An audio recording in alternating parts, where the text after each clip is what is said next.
Bom dia, irmãos. Vamos chegando aqui para frente, por favor.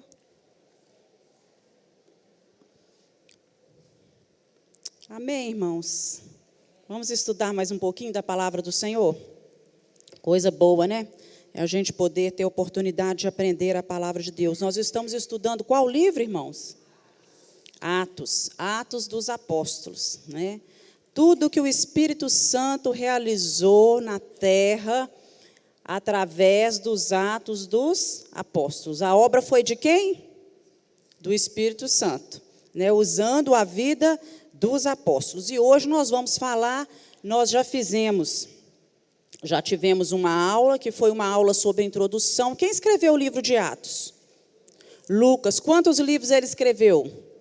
Lucas e Atos, né? Alguns estudiosos dizem que é um livro só, dividido em 2 volumes. No primeiro livro, o livro de Lucas, ele fala dos feitos de Jesus aqui na terra, tudo que Jesus fez, realizou, né? E já no livro de Atos, ele vai falar dos feitos do Espírito Santo aqui na terra, através da vida dos apóstolos, né? Chegam até a sugerir que o nome do livro deveriam ser Atos do Espírito Santo, através dos apóstolos, né? Porque apóstolo mesmo, que é citado bem enfático, é São Pedro, Paulo e Tiago, né? Então, hoje nós vamos falar sobre a chegada do poder, a chegada do Espírito Santo. E eu gostaria de convidar você a abrir a sua Bíblia no livro de Atos, no capítulo 2. E aqui está o objetivo da nossa aula. Nós vamos compreender que as manifestações de Deus acontecem quando e como Ele determina, não é assim, irmãos? Do jeito que Deus quer, a hora que Ele quer, né? Como Ele faz, Ele tem um jeito próprio. Perceber que a descida do Espírito Santo...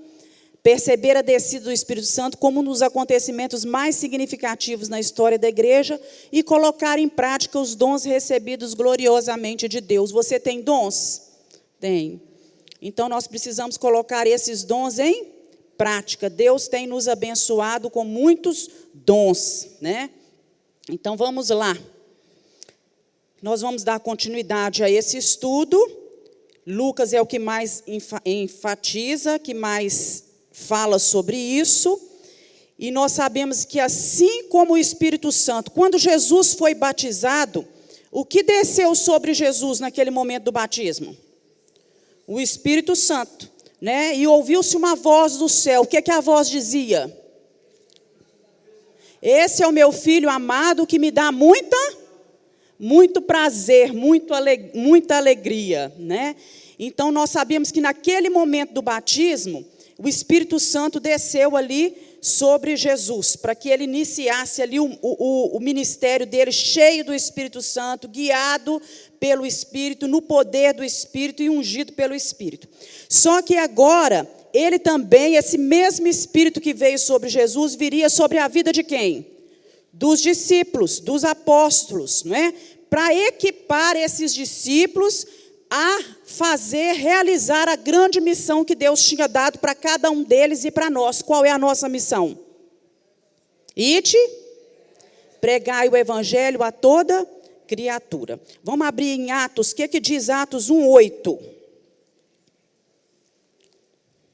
No capítulo 1.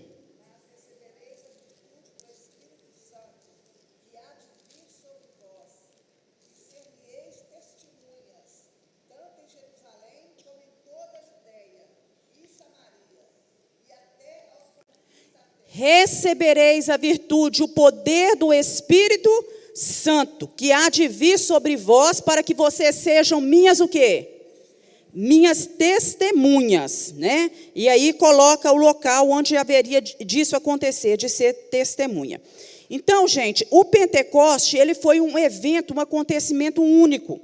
O Espírito Santo foi enviado para estar a partir daquele momento, para sempre com a igreja, porque até então, o Espírito Santo, ele vinha, né, de vez em quando, de quando em vez, do jeito que você quiser, sobre a vida de algumas pessoas, dos reis, dos profetas, dos juízes, não é? Visitava essas pessoas e capacitava cada um deles a cumprir aquela missão que Deus tinha colocado na vida deles.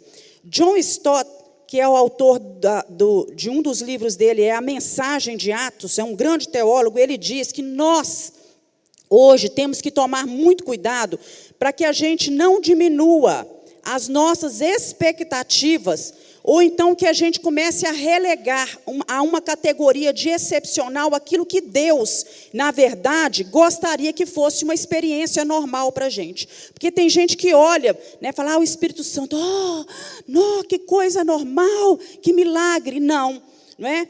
Naquele momento que aconteceu ali, o vento, o som passando, né, como se fosse um grande vento, o fogo, isso talvez fosse extraordinário e talvez, né, provavelmente as línguas, mas o que aquilo produziu e deve produzir na nossa vida, que é nova vida, alegria, poder para testemunhar, comunhão com os irmãos, o culto prestado a Deus, liberdade para louvar a Deus, isso não tem nada de extraordinário, certo? Isso deveria ser parte constante das nossas vidas, todos os dias, e nós deveríamos estar acostumados com isso, desejar isso e buscar isso ardentemente.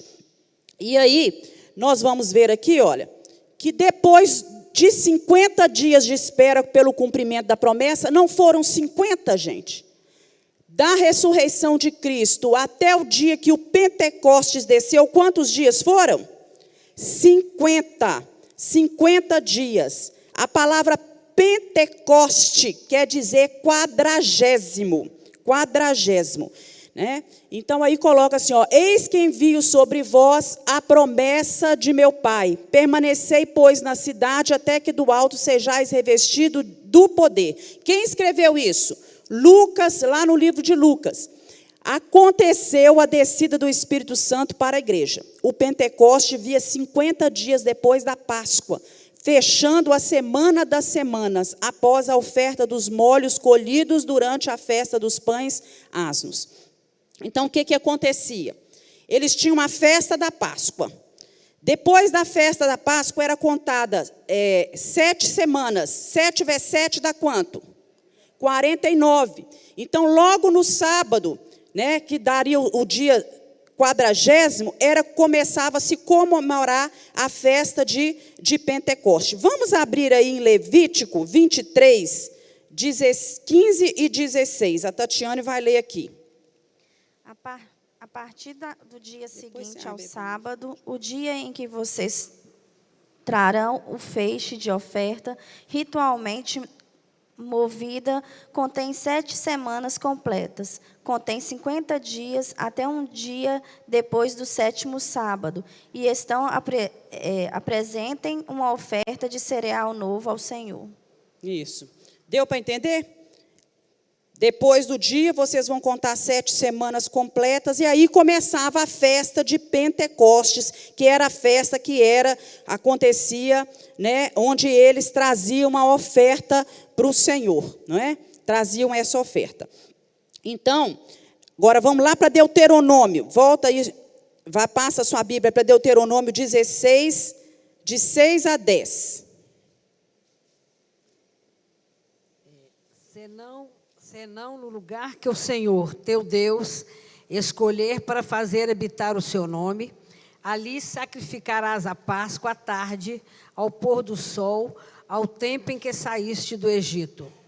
Então a cozerás e comerás no lugar que o Senhor, teu Deus, escolher.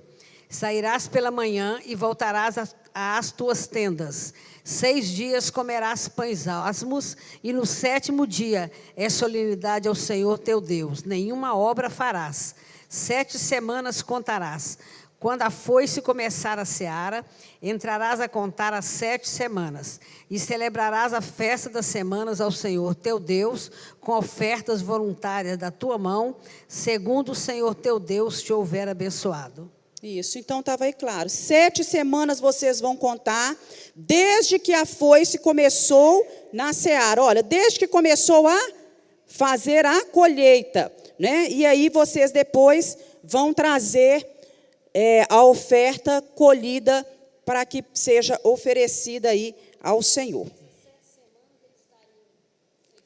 Depois da festa da Páscoa, eles começavam a festa dos pães asmos, era a festa da colheita. Tanto é que essa festa, né,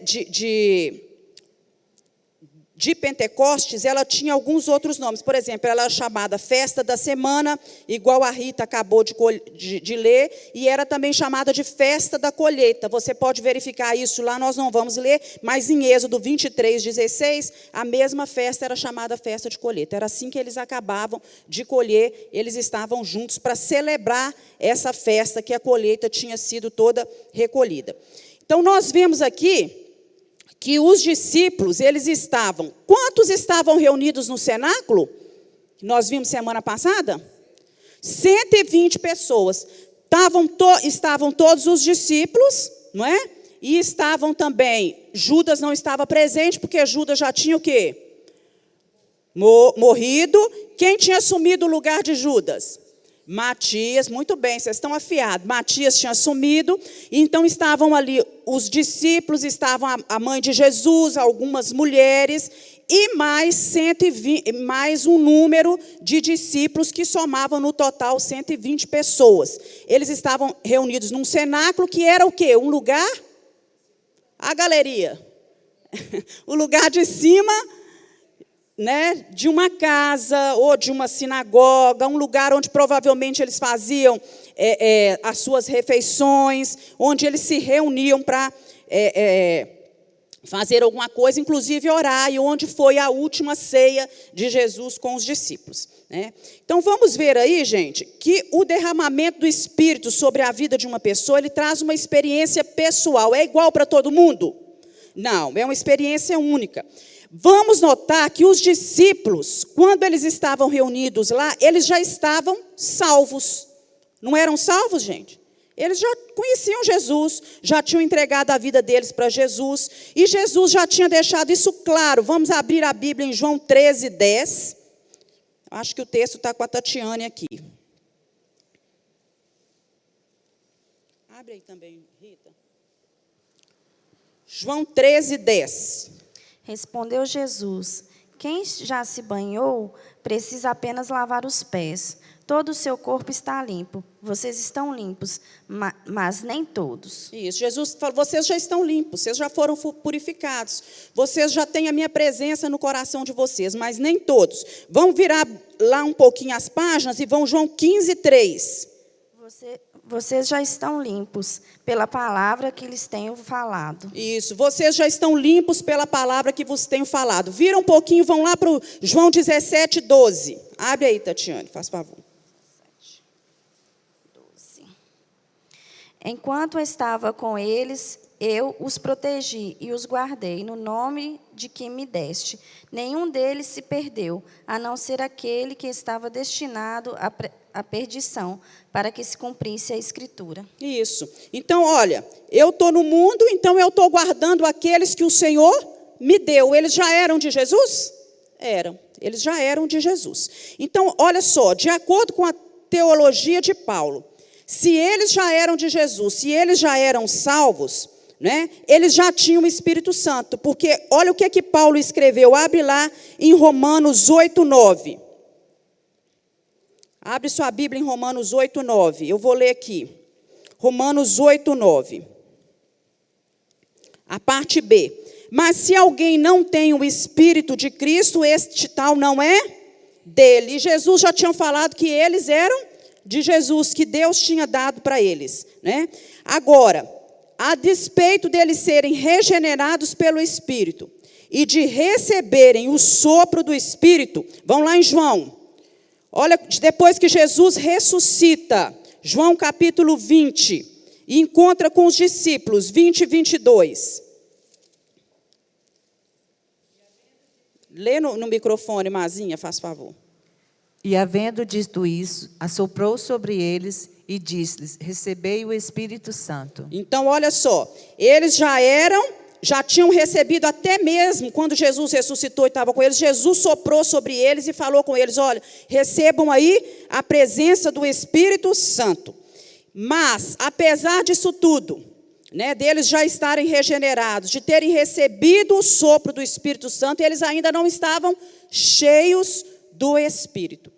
Uma coisa é você ter o Espírito na sua vida, outra coisa é o Espírito Santo ter alguém, ter a sua vida ou ter a pessoa. Uma coisa é você né, é ser habitado pelo Espírito. Outra coisa é você ser cheio do Espírito Santo. Uma coisa é você ter o Espírito presente. Outra coisa é você ter o Espírito dirigindo, direcionando e dando rumo total à sua vida. Não é diferente? Uma coisa é você ter a presença do Espírito. Outra coisa é Ele ser aquele que conduz a sua vida e dirige a sua vida. E era isso que o Senhor queria, a partir daquele momento que o Espírito Santo fosse descer sobre a vida deles. Que eles passassem a ser totalmente presididos, dirigidos pelo Espírito Santo. E é isso que Deus deseja para cada nós. E cada um de nós. Todos nós, igual a Rita está falando, todos nós, quando recebemos Jesus hoje, o Espírito Santo passa a habitar em nós. Mas é todo mundo que recebe Jesus, que tem o Espírito Santo habitando lá dentro, que é totalmente controlado e dirigido pelo Espírito? Não. Essa busca do Espírito, ela tem que ser o quê? Tem que ser o quê, gente? Buscada, gente. Nós vamos buscar, nós vamos clamar, nós vamos pedir, buscar poder, ir moldando e consertando a nossa vida diariamente para Deus nos dirigir. Está aí a diferença, porque muita gente fala assim, mas por quê? Fulano aceitou Jesus e o outro também aceitou Jesus, todos dois têm o Espírito Santo, mas um faz as coisas mais certas, tem mais direção, ouve melhor a Deus, identifica melhor a voz de Deus e tudo. Por quê? Tem mais entendimento das coisas. Às vezes os dois escutam a mesma mensagem. Estou falando aqui de pessoas com culturas iguais, entendeu? De gente inteligente. Os dois escutam a mesma mensagem e um não consegue entender nada. Talvez a vida de um esteja sendo melhor presidida pelo Espírito Santo de Deus. Ele está dando mais lugar ao Espírito, ele está buscando mais do que o outro, né? Então o Espírito Santo desceu sobre cada um individualmente, cada um vive sua experiência, e eles começam a falar da grandeza de Deus. Agora nós vamos ler aí Atos. Vamos lá? Isso aqui era só para a gente dar uma introdução. Atos capítulo 2. Vamos lá, no versículo 1. E cumprindo-se o dia de Pentecoste, estavam todos reunidos no mesmo lugar. E de repente veio do céu um som, como de um vento, veemente e impetuoso, encheu toda a casa em que eles estavam assentados. E foram vistas por eles línguas repartidas, como línguas de fogo, as quais pousaram sobre cada um deles. E todos foram cheios do Espírito Santo e começaram a falar novas línguas, conforme o Espírito lhes concedia que falassem.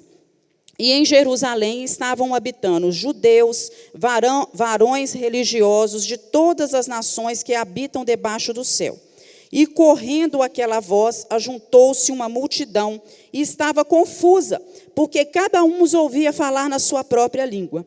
E todos pasmavam e maravilhavam-se, dizendo uns aos outros: pois que não são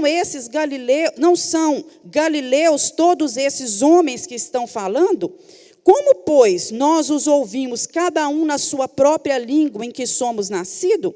Partos e medas, elamitas e os que habitam na Mesopotâmia, Judeia, Capadócia, Ponto da Ásia, Frígia, Panfilha, Egito, partes da Líbia, junto a Cirene, forasteiros romanos, tanto judeus como prosélitos, cretenses e árabes, todos os temos ouvido em nossas próprias línguas falar das grandezas de Deus. E todos se maravilhavam e estavam suspensos, dizendo uns para os outros: que quer dizer isso? E alguns outros zombavam, dizendo: estão cheios de vinho. Né? Então, olha só, no Pentecostes, a igreja ficou cheia do Espírito Santo. A igreja, nós vimos aqui que eles eram 120, que era um número até mesmo separado pelos judeus, determinado pelos judeus, um número de pessoas nos quais eles recebiam uma autorização para montar uma comunidade. Então, eles já tinham tudo para ser uma nova comunidade, uma comunidade cristã agora, porque até o número que totalizava aquilo que era permitido, exigido, eles já tinham. Vamos abrir a Bíblia em Efésios 1:13. Eu acho que é a Fátima que está com esse versículo.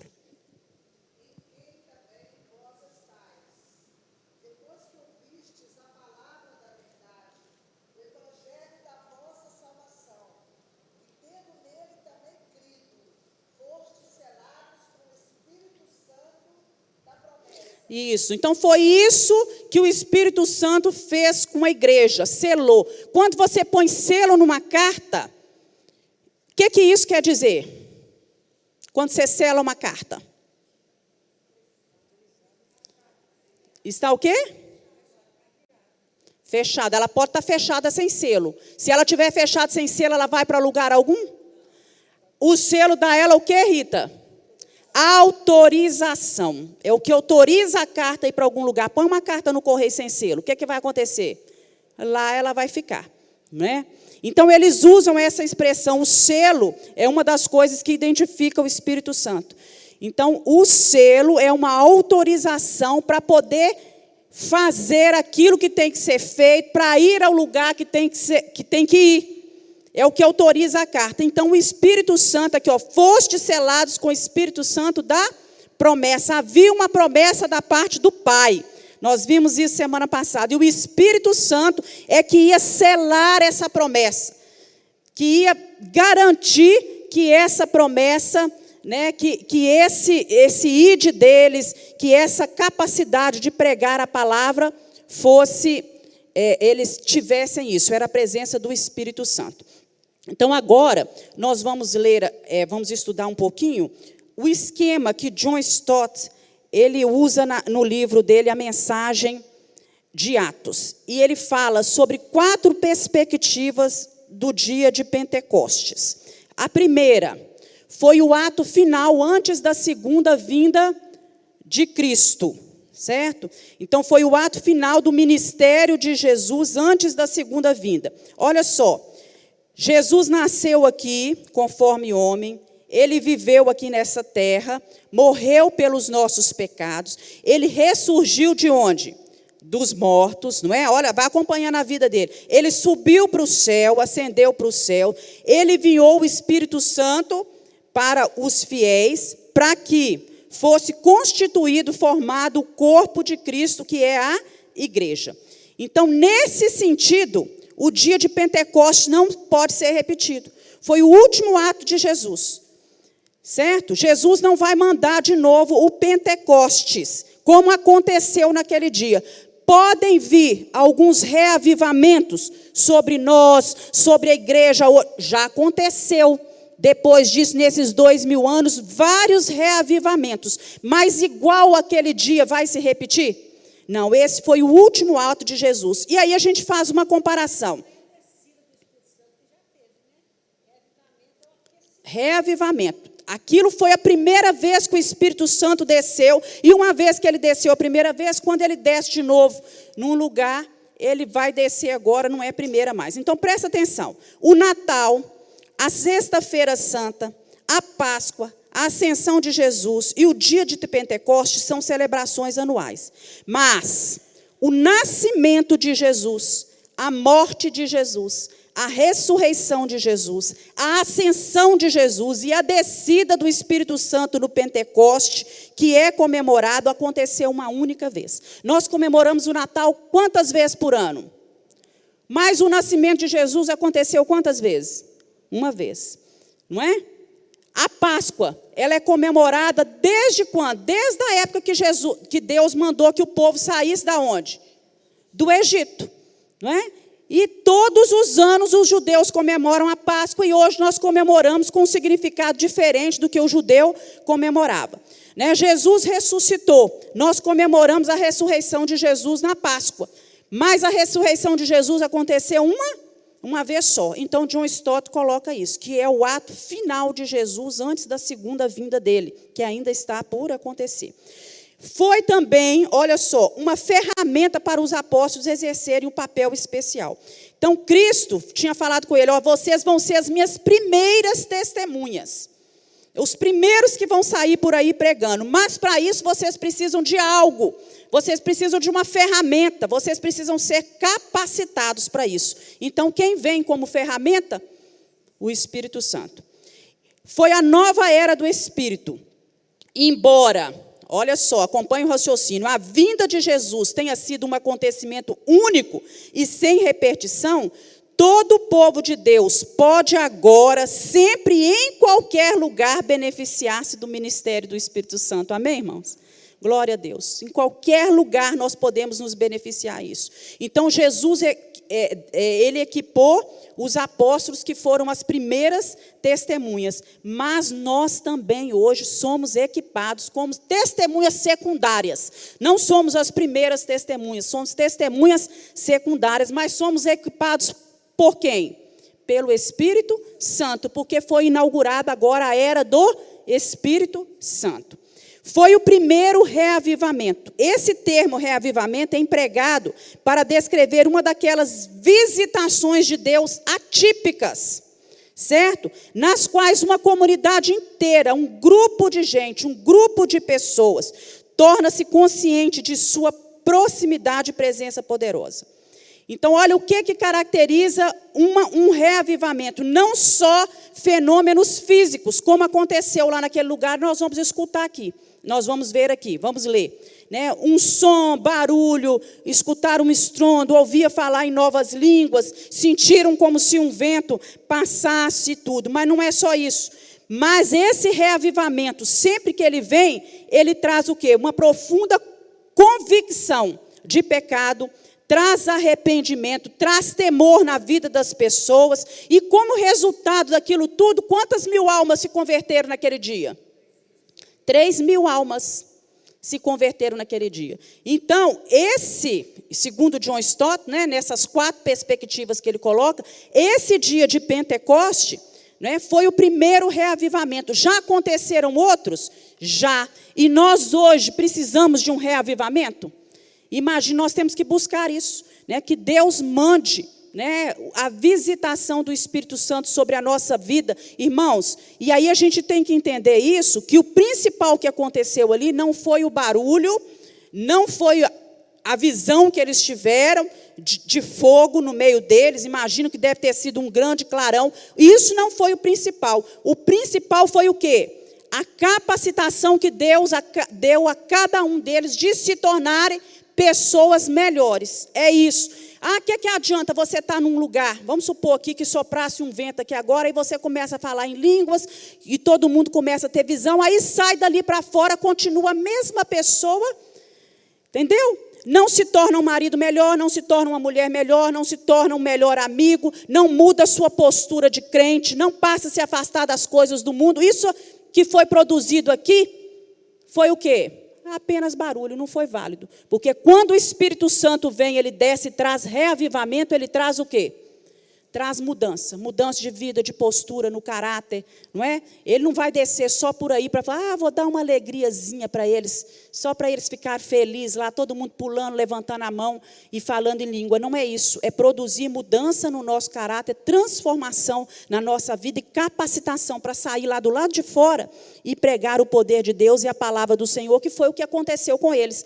Que dali eles saíram de Jerusalém para onde? Judéia, Samaria e até os confins da terra, porque foi o que aconteceu naquele momento.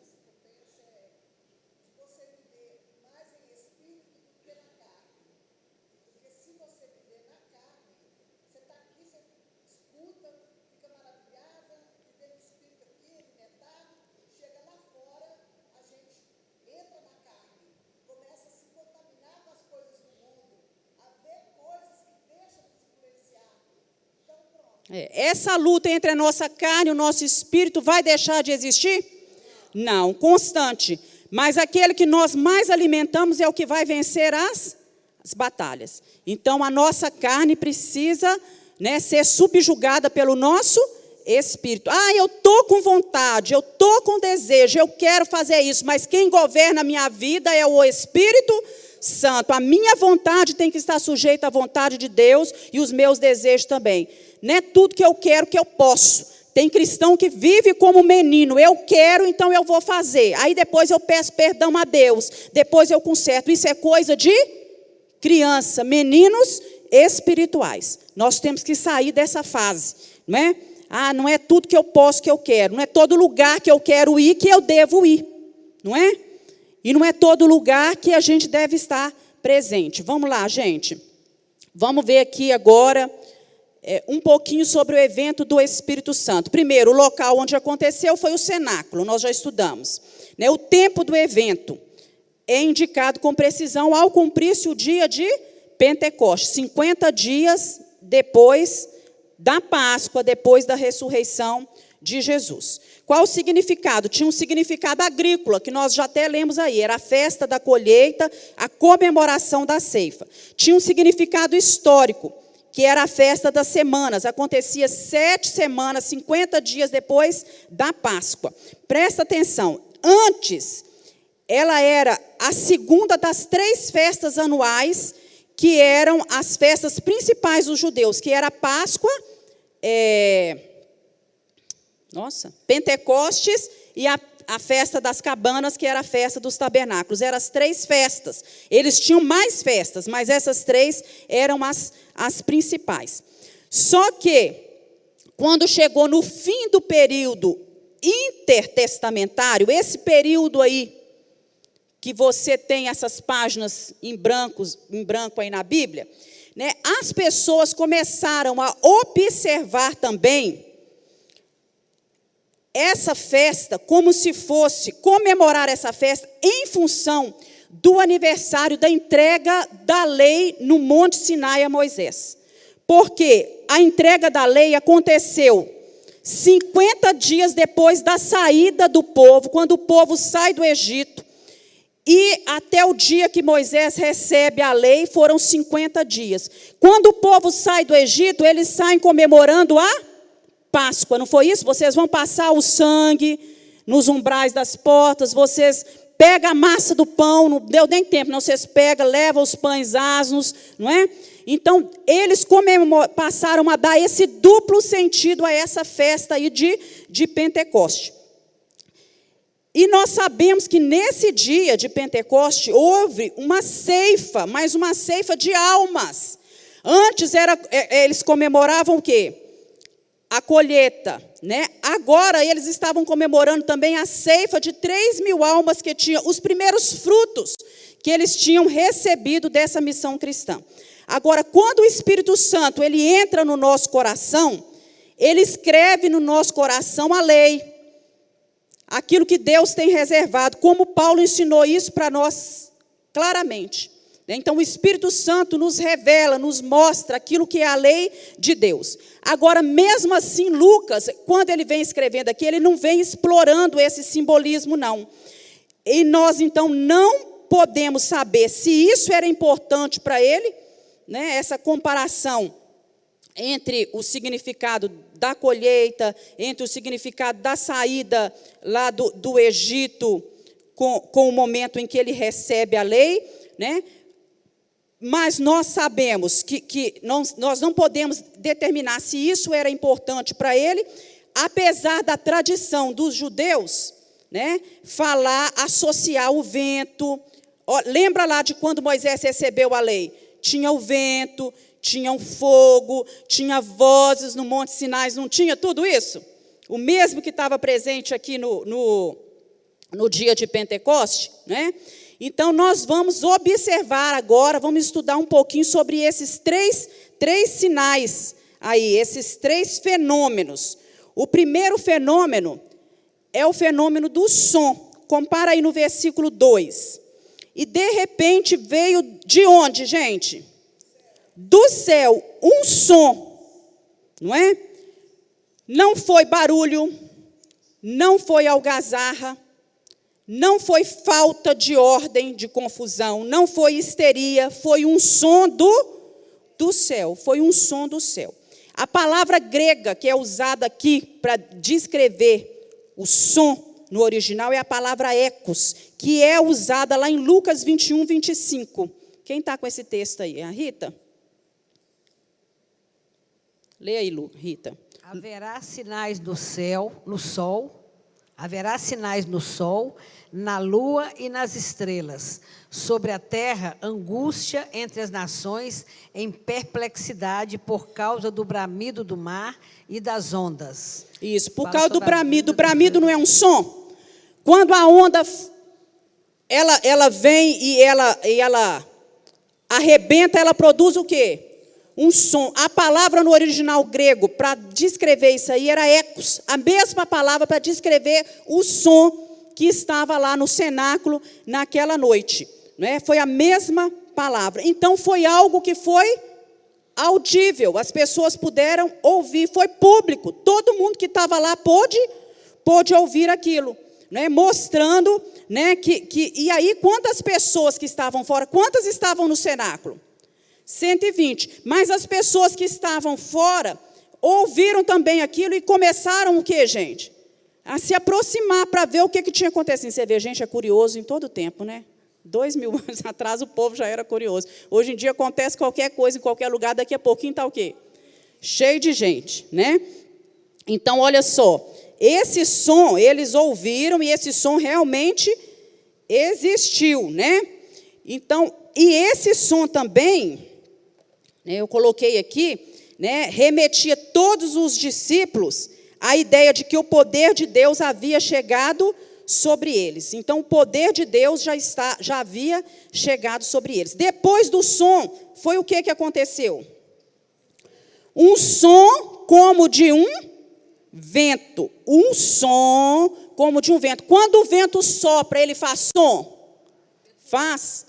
Um vento impetuoso. Lá na minha janela do meu quarto, eu acho a coisa mais gostosa do mundo. O vento sopra demais. Eu escuto o vento passando e soprando, né? E sempre que eu escuto aquele vento soprando, eu só lembro disso, meu Deus, né? Sopra esse vento do Espírito aqui dentro desse quarto, né? Porque o vento sopra e o vento faz som. O vento, ele é símbolo de quê? Do Espírito Santo. O selo é símbolo do Espírito Santo, o vento também. Vão abrir a Bíblia em João 3:8. O vento sopra onde quer, você o escuta, mas não pode dizer de onde vem, nem para onde vai. Assim acontece com todos os nascidos do Espírito. Isso, então o vento sopra onde quer, né? As pessoas ouvem a voz dele, mas não sabe de onde ele vem, nem para onde ele vai. E assim é aquele que é nascido do Espírito. Então o vento é livre. O que está ensinando para a gente aí é que ele é livre, ele sopra do jeito que quer, da forma que ele quer e em quem ele quer. O Espírito Santo faz isso, não é? Ele sopra onde nós jamais sopraríamos, porque nós somos imperfeitos. Tem pessoas que a gente olha e fala, ah, não, aquele ali não, né? Aquele ali não. Mas o Espírito Santo, ele sopra onde nós não olhamos e não gostaríamos de soprar, ou não queremos soprar. Ele vai lá e sopra, né, o vento dele na vida daquela pessoa, e ele muda, e ele transforma, e ele faz coisas maravilhosas. Então, nós vemos o vento do Espírito Santo, ele sopra. Pode ser aqui dentro dessa igreja, pode ser na sua casa, onde você estiver, pode ser num hospital, num leito de hospital, pode estar no campo, pode estar na cidade, pode estar lá no antro do pecado, que o vento do Espírito pode soprar lá sobre a vida de uma pessoa. Você pode dizer glória a Deus, irmãos? Glória a Deus por isso, não é? Porque ele não seleciona, o vento do Espírito, ele sopra aonde ele quer. E quando ele sopra, ninguém pode deter. Sabe aquelas coisas quando você ouve de uma pessoa que está lá no antro do pecado, e você vê que aquela pessoa, ela sente algo especial, como se fosse alguma coisa falando com ela, tocando nela, visitando a vida dela. Aquilo é o vento do Espírito que está sendo soprado para tirar aquela pessoa daquele lugar. Então, a palavra vento na Bíblia, na maioria das vezes, está relacionada ao poder de Deus para fazer alguma coisa acontecer. E apareceu também, olha aí no versículo 3, e foram vistas por eles o que, gente? Línguas como os de fogo, né? Por que línguas repartidas como de fogo? A língua significa o quê? O poder da fala. É o poder da fala, comunicação das boas novas. Então, foi isso que aquelas línguas que eles viam isso. Agora, você não me pergunte, né? Você já imagina na sua cabeça, eu não sei como que você imagina isso, você não imagina língua de fogo, isso aqui, né? Eu imagino o quê?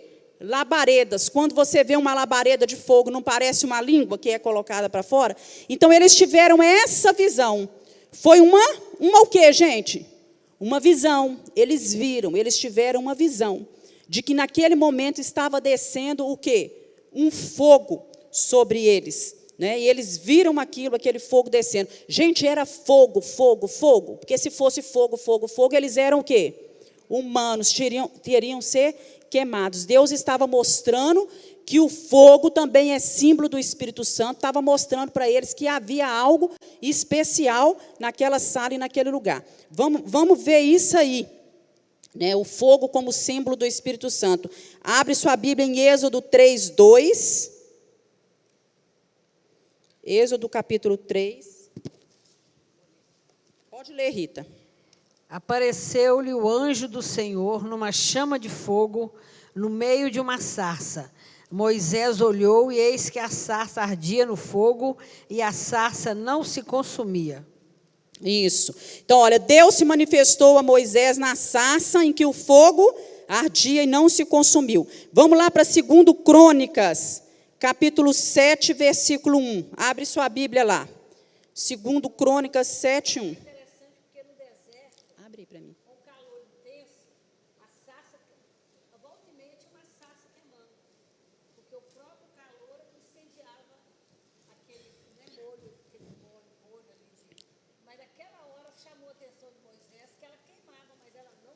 Isso.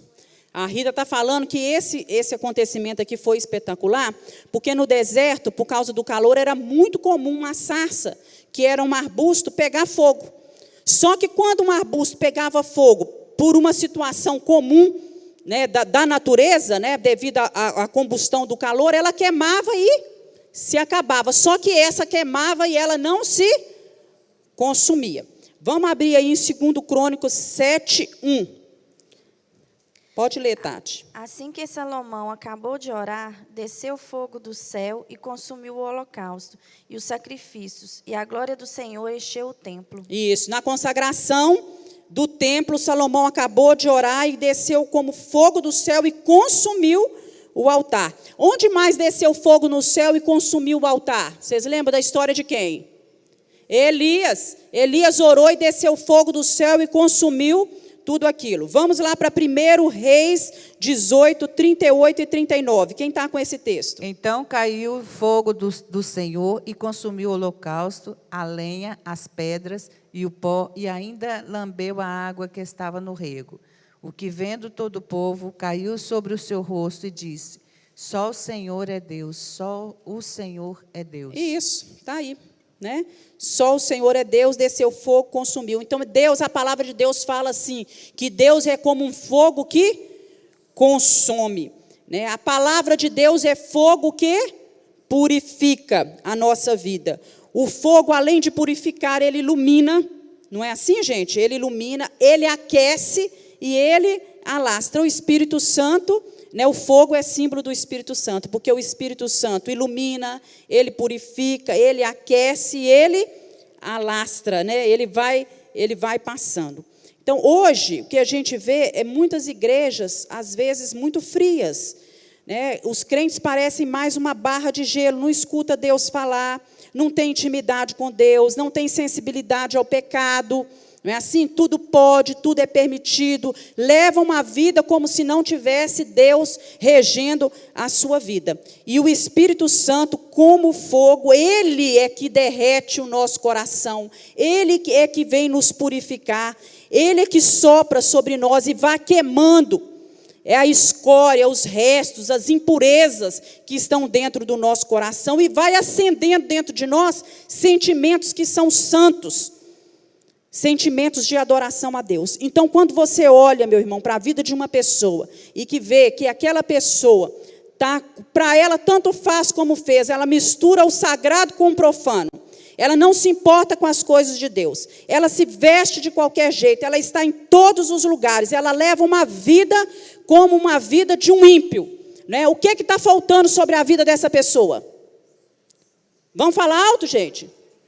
Soprar o vento do Espírito Santo sobre essa vida. Porque é o Espírito Santo que vai queimar isso. O Espírito Santo é que nos vai dar consciência dos nossos pecados. É o Espírito Santo que vai falar conosco. Olha, você está errado. Isso não me agrada, isso entristece o meu coração. Precisa ter uma postura nova. Você precisa deixar queimar isso na sua vida e retirar essas coisas do seu coração, né? E é muito triste quando a gente percebe isso acontecer dentro da igreja, porque isso contamina. E nós, como servos de Deus, nós temos que sentar nos bancos da igreja e falar: Senhor, eu quero ser uma brasa viva. Que o irmão que estiver do meu lado, ele seja contagiado pela presença do Espírito Santo. Muita gente senta no banco da igreja e, em vez de escutar a palavra, em vez de receber a palavra, o poder que o Espírito Santo está querendo dar para ele, capacitar ele naquele momento, o que é que ele faz? Ele vai conversar com o outro, ele vai tirar a atenção do outro, ele vai brincar com o outro. Enviado de quem? Vamos falar enviado de quem, irmãos? De Satanás. Porque além de não estar querendo receber, está atrapalhando o outro de receber. E nós precisamos pedir a Deus para abrir os nossos olhos para essas coisas. Porque muitas vezes nós entramos na casa de Deus e deixamos o diabo nos usar para impedir a obra do Espírito Santo na vida das outras pessoas. Porque quando alguém sobe aqui nesse púlpito para ministrar louvor, e o pastor sobe aqui para pregar, as pessoas podem ter se preparado, pode ter lido, pode ter estudado, mas quem vai estar trabalhando nos nossos corações é quem? É o Espírito Santo. Agora, para o Espírito Santo trabalhar, tem que ter um querer e tem que ter o quê? Uma mente direcionada para isso. E muita gente entra da igreja. Foi aquilo que eu preguei quarta-feira. Muita gente entra na igreja com um pensamento e sai, ouve tudo o que é falado, mas sai lá fora como se nada tivesse acontecido. Nós entramos na igreja para corrigir o quê? Pensamentos, para corrigir a nossa vida. Eu estou entrando na casa do Senhor e Deus está falando comigo naquele momento. E eu tenho que corrigir os meus pensamentos. Ver aquilo que Deus está falando, porque senão você vai passar 10 anos, 20 anos, 50 anos. Por isso que a gente vê gente que tem 30 anos que está convertido dentro de uma igreja, com a mesma postura de quando ele aceitou Jesus como Salvador. Tristeza dá a ver uma coisa dessa. Por quê? Porque não muda o seu pensamento. E mudar o pensamento requer o que de nós? A atitude, renúncia, sacrifício. É isso que Deus está requerendo de nós nesta manhã e na nossa vida. Essa palavra de hoje só vem completar aquilo que eu falei na quarta-feira. Deus está querendo isso de nós, que o Espírito Santo, como fogo, ele desça sobre as nossas vidas e esteja purificando o nosso coração no inteiro. Então, olha só. E por último aqui, deixa eu ver. Eles ficaram cheios do Espírito Santo e passaram a falar em novas línguas, algum tipo de línguas. O Espírito Santo concedia que lhes falassem, dava língua para eles. Então foram essas três experiências eram fenômenos, né, naturais. Primeiro, do vento, do fogo e da fala. Mas eram ao mesmo tempo sobrenaturais na origem e no caráter. O som não era um vento, não é? Eles escutavam, né? Mas ele soava como um vento. A visão não era fogo, mas lembrava o fogo, né? Não vamos ser tolos de achar que tinha fogo ali queimado, que eles estavam numa fornalha ardente. Isso aconteceu com quem? Sadraque, Mesaque, Abednego. E quem estava lá com eles? O anjo do Senhor. Mas aqui não foi literalmente. Eles tiveram uma visão, foi uma visão. Né? E eles falavam em línguas que não eram as línguas comuns de cada um deles. Eram outras línguas de alguma maneira. Né? Então, novamente, nós vemos aí esses 3 sentidos superiores. A visão, não é? A audição e a fala sendo afetados. É isso que o Espírito Santo quer fazer com a gente. Tomar os nossos olhos, tomar os nossos ouvidos e tomar a nossa boca. Você pode dizer glória a Deus, irmãos? Glória a Deus. Deus quer tomar os seus olhos, os seus ouvidos e a sua boca por completo, para você só ver o que Deus quer que você veja, que você só ouça aquilo que Deus quer que você ouça, que você só fale aquilo que Deus quer que você fale e que todo o resto seja retirado para a glória e nome do Senhor Jesus. Amém? Então vamos para frente, vamos lá para o versículo 14. Vamos pegar aí. Atos 2,14. Vai acompanhando a leitura. Eu vou ler aqui no microfone. O discurso de Pedro no dia de Pentecostes. Assim é o meu título aqui. Pedro, porém, pondo-se de pé, né, aí, olha só, no versículo 12 anterior, fala assim, que todas as pessoas estavam suspensos, né, assim, admirados, olhando e perguntavam assim, o que quer dizer isso? E muita gente falava que eles estavam o quê? Embriagados. Aí Pedro coloca-se de pé. Olha só, aquele Pedro que tinha feito o que com Jesus? Negado Jesus, coloca-se de pé, levantou a sua voz e disse-lhe, varões judeus, e todos os que habitais em Jerusalém, seja-vos isto notório, escutai as minhas palavras. Esses homens não estão embriagados como vocês pensam, sendo a 3ª hora do dia, era 9 horas da manhã, gente, 9 horas da manhã. Mas isso é o que foi dito pelo profeta Joel. E nos últimos dias acontecerá, diz Deus, que do meu espírito derramarei sobre toda a carne. Os vossos filhos e as vossas filhas profetizarão, os vossos mancebos terão visão, e os vossos filhos sonharão sonhos. Isso aqui, ó, esse 17 e o 18, está lá em Joel, depois se você quiser conferir, é Joel capítulo 2, 28 a 31. Joel profetizou isso aqui, com essas palavras. E também do meu espírito derramarei sobre os meus servos e minhas servas naqueles dias e profetizarão. E farei aparecer prodígios em cima no céu, sinais embaixo na terra, sangue, fogo e vapor de fumo. O sol se converterá em trevas e a lua em sangue, antes de chegar o grande e glorioso dia do Senhor. E acontecerá que todo aquele que invocar o nome do Senhor será salvo. Varões israelitas, escutai as palavras. Aí ele começa. Ah, Jesus Nazareno, varão aprovado por Deus entre vós com maravilhas, prodígios e sinais que Deus fez por ele, que Deus por ele fez no meio de vós, como vós mesmos bem sabeis, a este que vos foi entregue pelo determinado conselho e presciência de Deus, tomando-o vós, o crucificaste e mataste pelas mãos de injustos, ao qual Deus ressuscitou, soltas as ânsias da morte, pois não era possível que fosse retido por ela, glória a Deus, porque dele disse Davi, sempre via diante de mim o Senhor, porque está à minha direita, para que eu não seja comovido.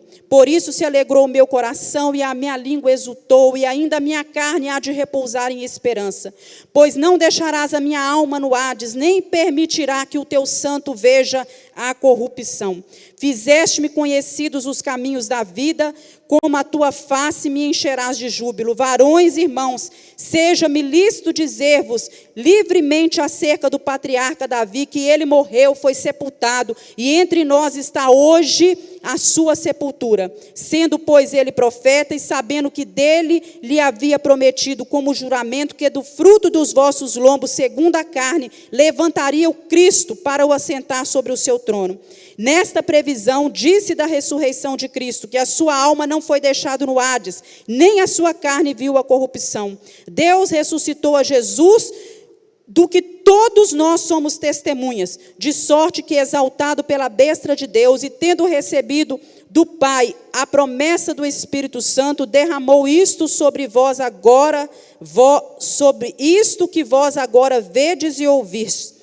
Porque Davi não subiu aos céus, mas ele próprio diz, disse o Senhor ao meu Senhor, assenta-te à minha direita, até que eu ponha os teus inimigos por escabelo de meus pés. Saiba, pois, com certeza toda a casa de Israel, que a esse Jesus, a quem vós crucificaste, Deus o fez Senhor e o fez Cristo. Deus o fez Senhor e o fez Cristo.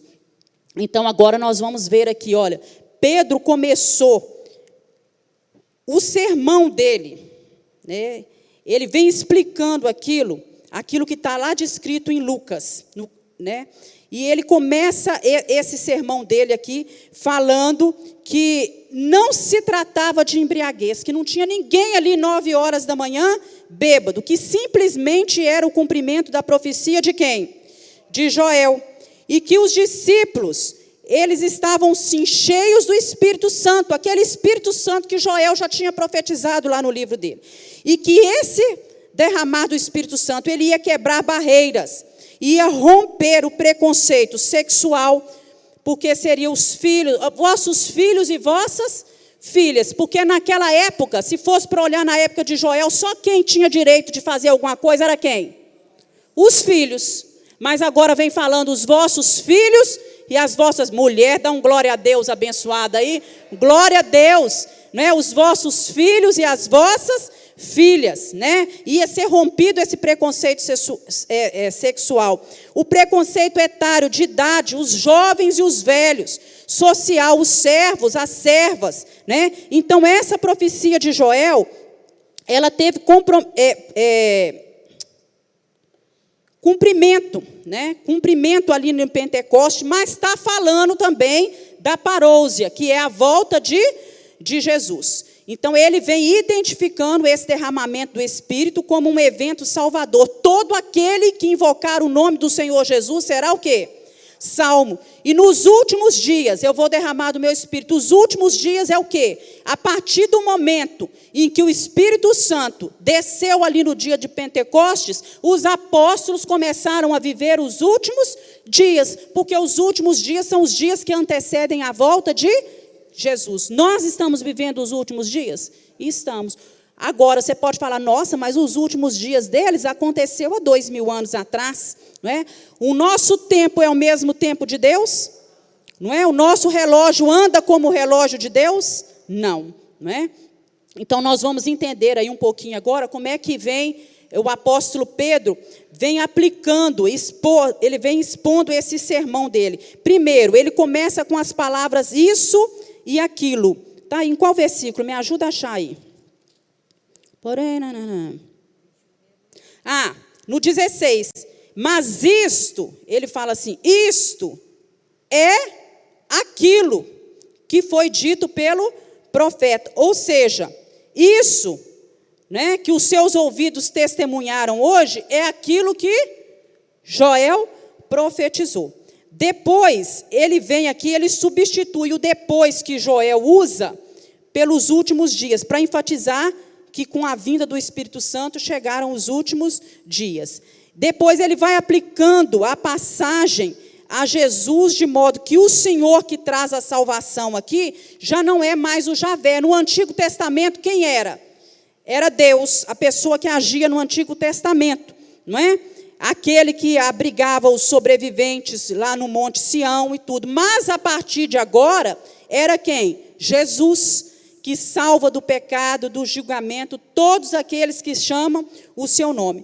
Então, a pregação dele naquele dia, ali naquele momento, ela provocou conversões abundantes e frutos que foram permanentes, porque aquelas 3.000 pessoas que estavam ali, eles ouviram, se converteram e eles voltaram para suas terras, para suas casas. Eles estavam ali em função de quê? Da festa de Pentecoste que estava acontecendo, que todo mundo ia. Nos dias da festa, todos os judeus não saíam de todos os lugares e iam para Jerusalém, então a cidade estava assim. Olha como é que Deus é muito especial, né? Ele aproveitou aquilo para poder fazer com que o evangelho fosse espalhado. Naquele dia, eles nasceram, né, na graça de Jesus e também começaram a crescer nessa graça, porque eles foram convertidos, daí eles foram batizados, né? Foram batizados, depois eles se integraram na igreja e eles perseveraram, criaram raízes, começaram a fazer outros discípulos e a igreja se tornou uma coisa irresistível. É o que tem que acontecer com a gente. Nós somos convertidos, aí a gente vai e faz o quê? Batiza, começa a fazer parte da igreja, vai perseverando na fé, vai criando raízes, vai amadurecendo, vai trazendo outros para a igreja, fazendo discípulos, né, e vai tornando a igreja uma coisa irresistível. Se esse lugar é bom para Gorete, se é bom para Aparecida, se é bom para o Anderson, é bom para mim também, não é? Porque eu vejo na vida deles que tem coisas boas. Agora, hoje é muito difícil você manter um rol de uma igreja atualizado. Você sabe por quê? Porque as pessoas entram pela porta da igreja do mesmo jeito que entra pela porta da igreja. No primeiro sinal de decepção, primeira crise que eles passam, sai pela porta dos fundos. Vai embora. Do mesmo jeito que entra, vai.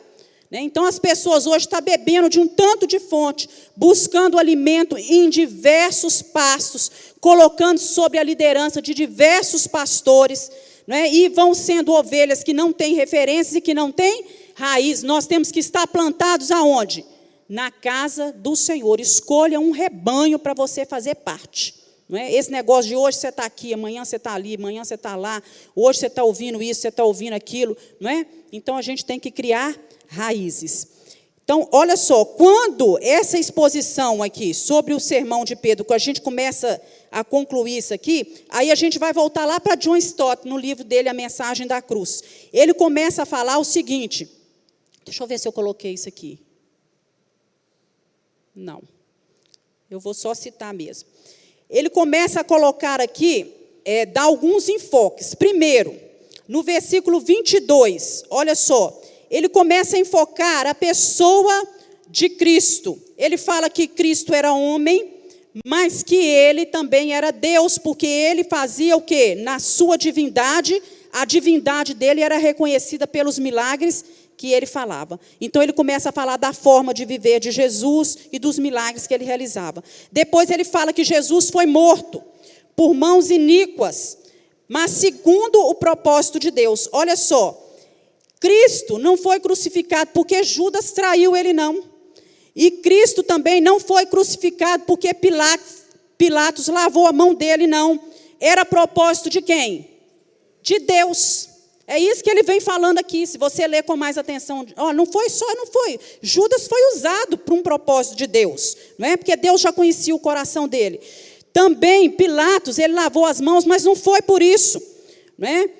Ele foi crucificado porque Deus, o Pai, entregou por amor de cada um de nós. Ele se ofereceu voluntariamente, em sacrifício vivo, pelos nossos pecados. Na cruz ele provou que ele nos amava. Depois ele fala, além dele ter morrido, ele também ressuscitou dos mortos, como os profetas já haviam há muito tempo previsto, né, e testemunhado os apóstolos. Os profetas falaram disso e os apóstolos testemunharam porque eles viram isso. Então, nós não adoramos, ele vai falando para aquelas pessoas todas que estavam escutando.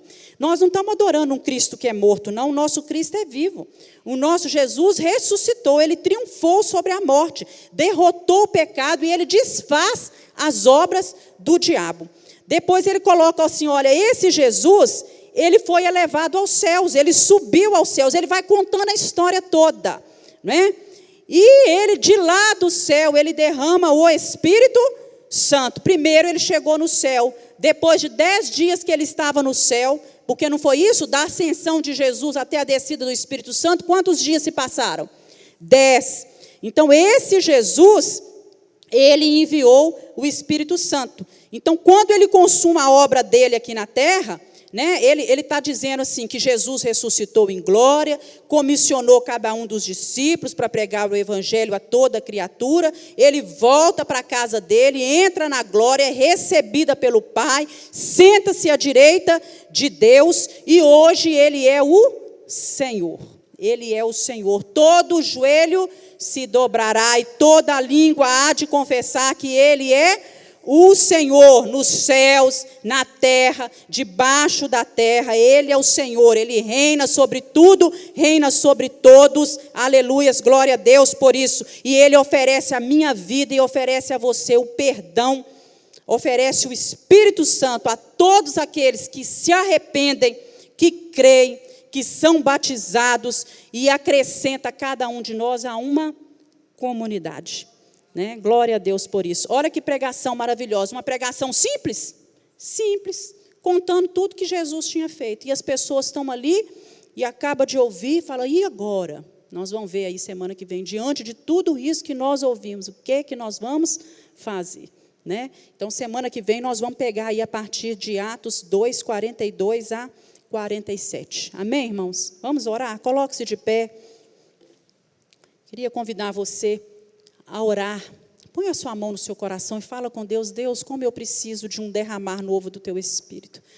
Deus, nós nos colocamos na Tua presença, Senhor, o Teu Espírito é bem-vindo. Nós nada somos, nada podemos se o Teu Espírito não estiver presente na nossa vida. Nos direciona, Deus, nos capacita, visita o nosso coração a cada dia. Deus, não nos deixe enganados, por favor, Senhor. Não nos deixe enganados nesse mundo, numa vida de pecado, numa vida que entristece ao Senhor e que muitas vezes nós achamos que está tudo bem e tudo normal. Nos ajuda, Senhor, a receber a cada dia essa presença gostosa do Teu Espírito e clamar por isso. Uma presença diferente, que nos revela, que transforma, que nos faz ouvir, ver e falar só aquilo que o Senhor quer que façamos. Em nome de Jesus nós oramos. Amém. Abraça o seu irmão, fala que o Espírito Santo te capacite por inteiro.